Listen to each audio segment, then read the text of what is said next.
In this video, I'll be explaining how to calculate chords at a cadence. I'll also be explaining the function of auxiliary and passing notes. Now, it's very important that you already know how to identify and create chords before watching this video. Ideally, you'll also be able to identify inversions of chords. If you need any help with these, please have a look at my other videos in this series of videos on chords. A cadence is a series of chords at the end of a phrase or section in a piece of music. There are 3 cadences which I'm going to concentrate on in this video, which I'll explain more about in a moment, so don't worry if this doesn't make sense just yet. Firstly, the perfect cadence is chord 5 immediately followed by chord 1. Secondly, the imperfect cadence is any chord, but usually 1, 2 or 4, followed by chord 5. Finally, the plagal cadence, which is chord 4 followed by chord 1. Now, a handy hint here, if you're sitting a grade 5 music theory exam with the associated board, you won't be asked about chords 3, 6 or 7, so don't even worry about them. I'll even avoid mentioning them again in this video. So, what's the purpose of these cadences? Well, from a listening perspective, they can help the listeners with the understanding of the music. Imagine an English essay without any punctuation like full stops, which are also known as periods, commas, semicolons, etc. This start of a story is quite tricky to read. If we pop in the correct punctuation, it makes more sense. Cadences work very much like punctuation. They help the listener recognise the end of phrases or sections. Now, there is a lot more to them than this, and they can be used in all sorts of interesting ways. In this video, I'm going to concentrate on a typical music theory exam question where you may be asked to choose suitable chords for a given melody. Before we tackle such a question, we also need to know about passing and auxiliary notes.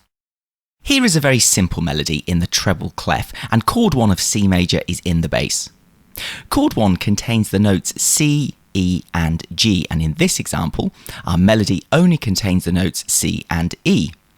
Now, just because we have chord 1 in the bass, it doesn't mean our melody can only use the notes C, E and G. We can include what we call non-harmony notes, that is, notes other than C, E or G. Passing and auxiliary notes are non-harmony notes. Let's add the note D here. D does not appear in chord 1 of C major, so it is a non-harmony note. In fact, it's what we call a passing note because it is passing between the 2 different harmony notes, the C and the E.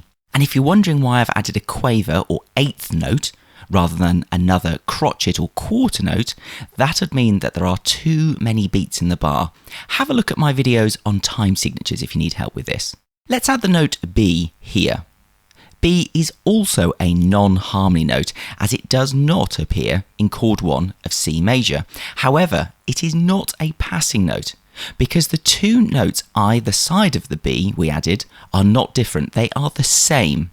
This B is an auxiliary note, a note which is 1 note down between 2 harmony notes which are the same. So let's just clarify the difference. A passing note is a note passing between 2 different harmony notes. When I say a note passing between 2 harmony notes, let's just look at this for a moment. Let's change the D we added in our melody. In the pink box, I've moved it a little higher to an F. This is no longer a passing note. As there is a leap from the C to the F, it is not passing.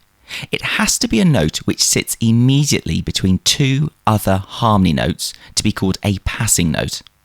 Let's pop that D back and you'll see that there is no leap but a step from each note to the next. There must be this stepwise movement for the note to be called a passing note. If you really want to impress your music teacher, you'll want to know that musicians call steps conjunct and leaps disjunct. An auxiliary note is 1 note up or down between 2 of the same harmony notes. Let's have a look at another bar of music. This time we have a melody and chord 5 from C major.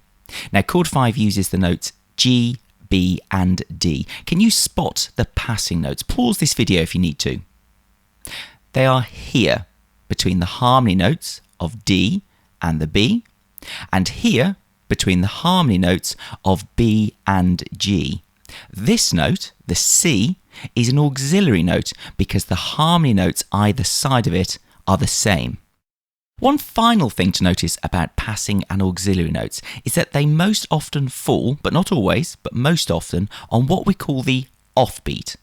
In other words, not on the beats of the bar. So this note is on beat 1, this one on beat 2, this one on beat 3, and this one on beat 4. All of the notes on the beat are harmony notes, or notes which appear in the chord. The passing notes, highlighted red, and the auxiliary notes, highlighted blue, fall off the beat. Now, if you're not sure about on the beat and off the beat, have a look at my videos about time signatures. Spotting non-harmony notes is essential, and a key characteristic is that they are not on the beat. Now, let's tackle a music theory question, and I'll explain why you need to know about passing and auxiliary notes. Suggest a suitable chord progression in the following melody by indicating only one chord at each of the places marked A and B. So we've got to state what chord we'd use here at letter A and here at letter B. Okay, the first thing to remember is that for a question on cadences in an associated board theory exam, the two chords must form one of the cadences I mentioned earlier: perfect, imperfect, or plagal. Your answer must be one of these cadences. You can't just randomly select chords. Let's follow a few steps to find the answer. Number 1, calculate the key. There's no key signature in the music, so we're either in A minor or C major. There are no G sharps as you would expect from A minor, so we can safely say that we're in C major. Make a note of that. Number 2, draw a chord chart. This is really simple if you're comfortable calculating chords. Draw a scale. We just worked out they're in C major, so here's a C major scale. We then just draw each of the chords we need to know about for calculating the cadences listed at the bottom of the screen. So chords 1, 2, 4, and 5. Number 3, determine the best fit chord. This means for each of the places where a chord is required, work out which of the chords from our chord chart that fit the melody. Let me explain. Let's focus on chord A to start with. The melody contains the notes C, A, and then B. We now look at our chord chart and decide which chord best fits with this bar. We want as many notes as possible from the melody to be in our chosen chord. But remember, some of the notes in the melody could be non-harmony notes such as passing or auxiliary notes, and they will probably be off the beat. So let's start by looking at chord 1, which has the notes C, E and G. Well, only one of the 3 melody notes fit this chord, the first C. It'd be very tempting here to make a note of chord 1 as it falls on the first beat of the bar. I often see students or hear them saying, whatever fits the first beat of the bar must be the chord we use. However, look at the remaining 2 notes in the bar, the A and the B. The note A falls directly on beat 2 where the blue line is. So it's not going to be a passing or auxiliary note as these generally fall off the beat. We should expect it to be a note from the chord that fits this bar. As chord 1 doesn't fit with this note, we're not going to even consider using it. Let's strike out this chord from our chord chart and let's move on to chord 2. Chord 2 has the note D, F and A. This time the A on beat 2 does fit the chord, but the C on beat 1 does not. Therefore, it's unlikely to be this chord either. Let's strike it off our chord chart and move on to chord 4. Chord 4 has the notes F, A and C. 2 notes fit with the notes in the melody. This looks promising. The C fits on beat 1, the A fits on beat 2. This would mean that the B is a passing note as it passes from the A to the C of the next chord. It's looking very likely that this is the chord you want. So let's make a note of chord 4 underneath the stave or staff if you prefer it to call it that. Let's just quickly check chord 5, G, B and D. Only the B fits and we've already concluded that this is most likely to be a passing note. Therefore, we can dismiss chord 5 as well. Right, so we've worked out that the best chord at the place marked A is chord 4. We now need to look at the chord required at B. This bar only contains the melody note of C, so we're only looking for a chord which has a C in it. Chord 5 doesn't, so we can ignore that. Chord 2 doesn't, so we can ignore that. Now both chord 1 and chord 4 have a C in them. However, remember we're looking to create a cadence, such as a perfect, imperfect or plagal cadence, as shown at the bottom of the screen. None of these end with chord 4. Perfect and plagal end with chord 1, whereas imperfect ends with chord 5. We can therefore dismiss chord 4 as it doesn't form the last chord for any of these cadences. So we know that chord 1 will be the last chord of our cadence. Let's write this in. So we've discovered that the correct combination of chords is chord 4 followed by chord 1. We've created a plagal cadence. It's worth adding a fourth rule here. Always make sure that the chords you've chosen fit one of the cadences at the bottom of the screen. In this case we have, and it's the plagal cadence. Let's look at one final typical music theory exam question. Suggest a suitable chord progression in the following melody by indicating only one chord at each of the places marked A, B and C. Okay, this time we have to choose 3 chords. Don't let this put you off. It is still the final 2 chords that form the cadence. But the previous chord at A can't be a random chord. We still have to ensure that it fits with the melody. So let's follow our instructions. Step 1, calculate the key. There is one flat in the key signature, so we could be either in F major or D minor. If we were in D minor, we'd expect to see C sharps in our melody, as it would be the raised 7th of D minor. As there aren't any C sharps, and the melody starts and ends on an F, we can safely say that we are in F major. Make a note of the key. Step 2, draw a chord chart. Here are the first 7 notes of the scale of F major. We're only interested in chords 1, 2, 4 and 5, so draw these out. Step 3, determine the best fit chord. Now, I'm going to work backwards this time, so I'll look at the last chord in bar 4 first. There's nothing to stop you working backwards. In fact, it can sometimes be very helpful when working out cadences. So, highlighted in the red box, the melody just has an F. Therefore, the chord we choose to have here must have an F in it. Chords 2 and 5 do not have an F in them, so we can dismiss them straight away. Chord 4 has an F in it, but remember that we have to finish with a cadence.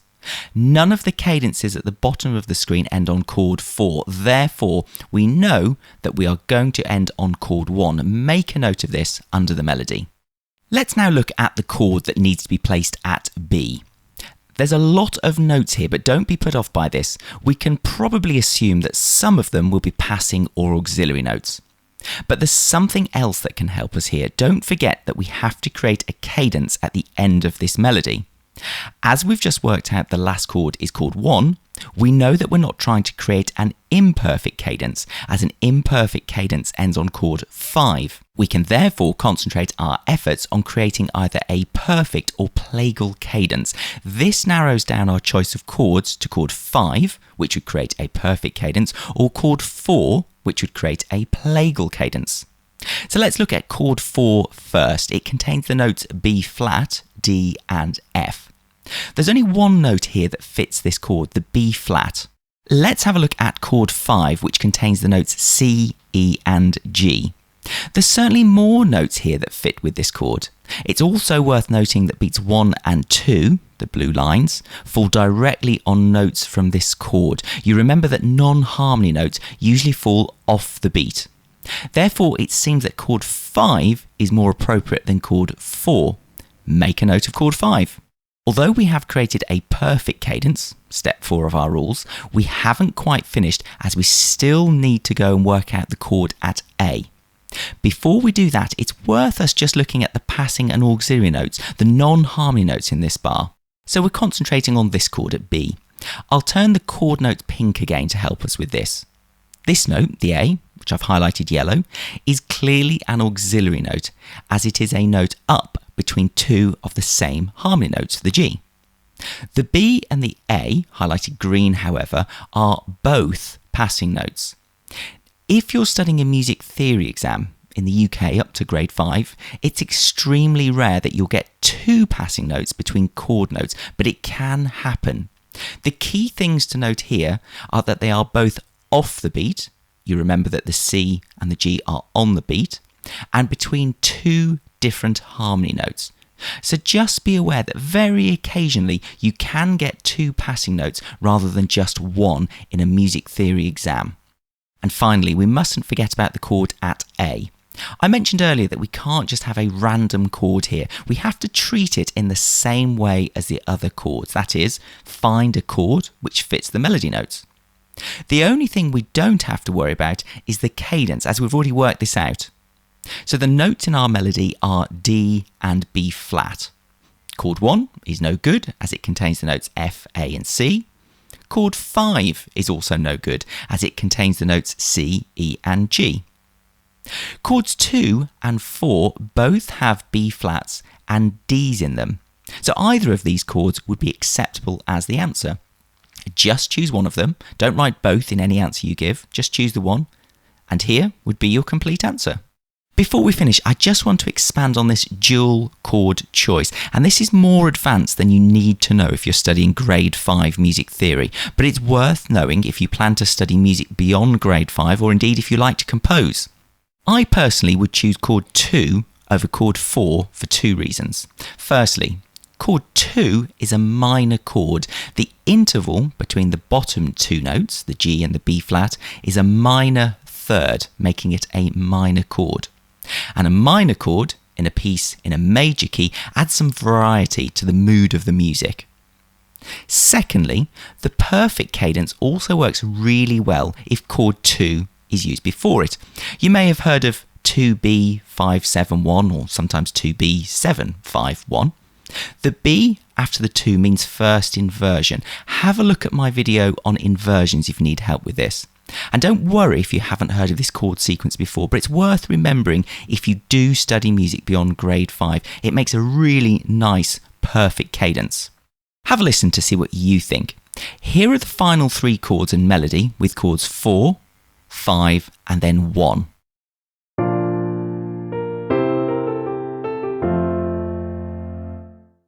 Here is the same, but this time I've used chords 2B, 5-7, then chord 1.